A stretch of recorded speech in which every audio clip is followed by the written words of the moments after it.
మారుతున్న సాంకేతికతకు అనుగుణంగా ఉన్నత విద్యలో డిజిటల్ స్కిల్స్ పెంపొందించేందుకు వీలుగా ఉన్నత విద్యా సలహా మండలిలో పారిశ్రామికవేత్తలకు చోటు కల్పిస్తామని రాష్ట్ర విద్యా, ఐటీ, ఎలక్ట్రానిక్స్ శాఖల మంత్రి నారా లోకేష్ పేర్కొన్నారు. గుంటూరు జిల్లా ఉండవల్లి క్యాంపు కార్యాలయంలో ఏపీ ప్రభుత్వం సిఐఐ ఏపీ శాఖ ఉమ్మడి కన్సల్టేటివ్ కమిటీ తొలి సమావేశంలో మంత్రి లోకేష్ ముఖ్య అతిథిగా పాల్గొన్నారు.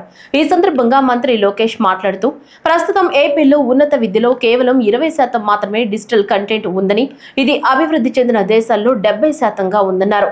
ఈ లోటును భర్తీ చేసేందుకు ఉన్నత విద్యా కరికులంలో పెద్ద ఎత్తున మార్పులు చేయాల్సి ఉందని చెప్పారు.